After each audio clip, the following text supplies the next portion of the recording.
SHRI Ramayana, Aranya Kanda, Book number 3, Sarga 44, Roman numeral XLIV 44, MARICHA'S death.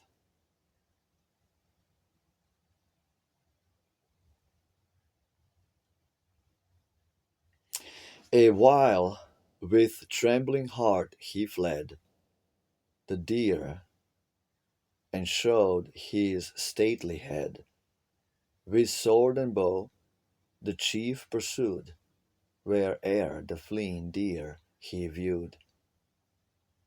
Sending from dell and lone recess the splendor of his loveliness. Now full in view the creature stood, now vanished in the depth of wood, now running with a languid flight, now like a meteor lost to sight.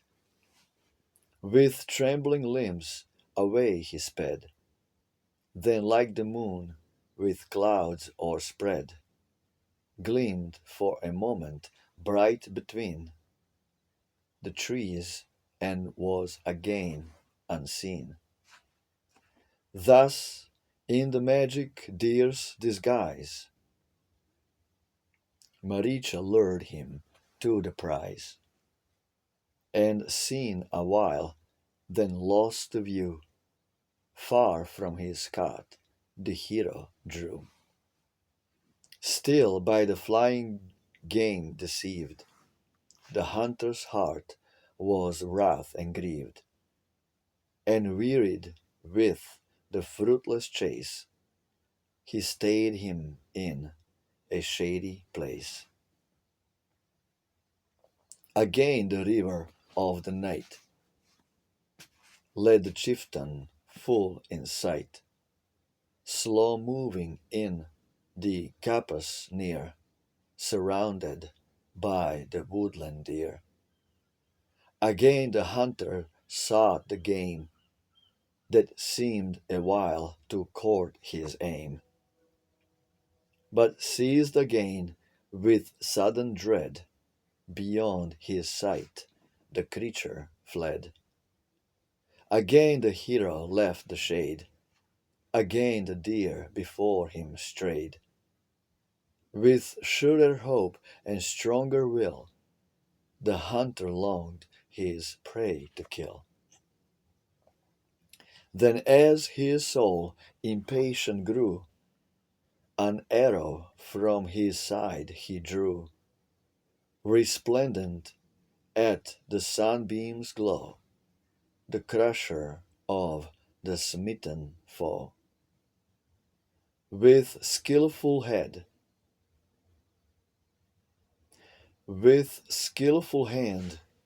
the mighty lord fixed well shaft and strained the cord. Upon the deer his eyes he bent, and like a fiery dart it went.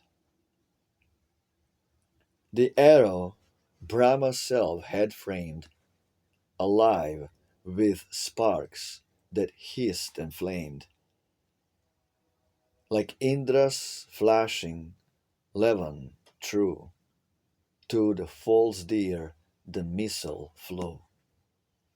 Cleaving his flesh, that wondrous dart stood quivering in MARICHA'S heart.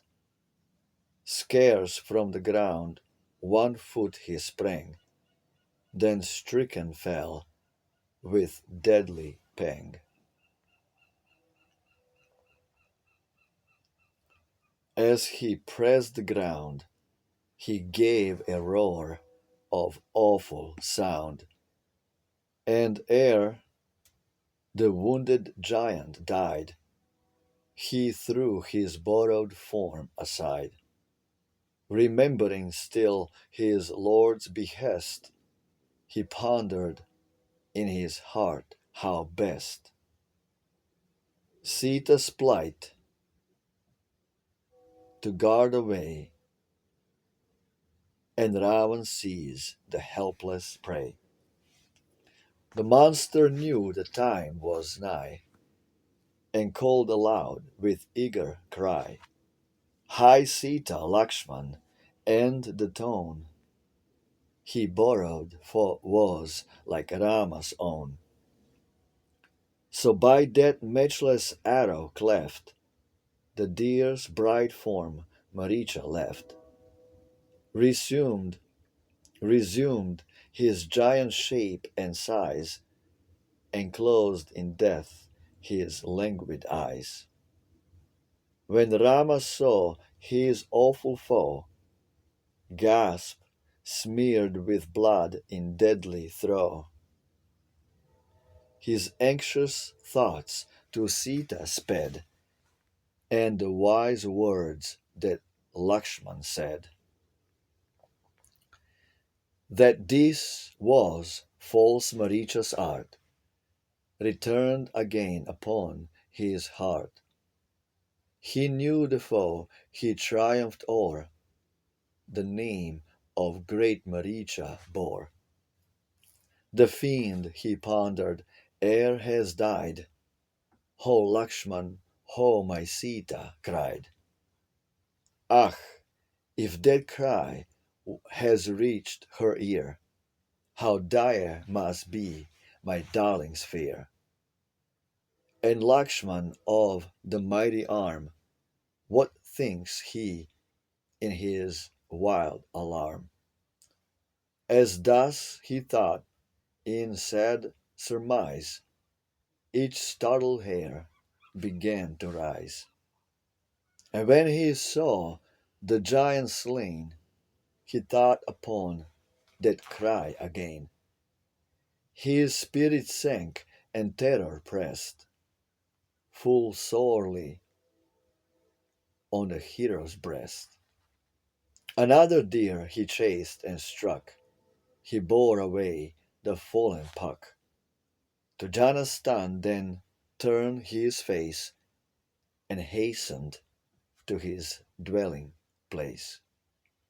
Absolutely beautiful. Shri Ramayana. The greatest love story ever told, when God walked this earth as if an ordinary man, with his goddess and his brother and his younger brother. Jai Shri Ram, Hail Ram, Roma Victa, Victory to Rama. Larger than life, a Roman Christ, Rama and Krishna. Ciao.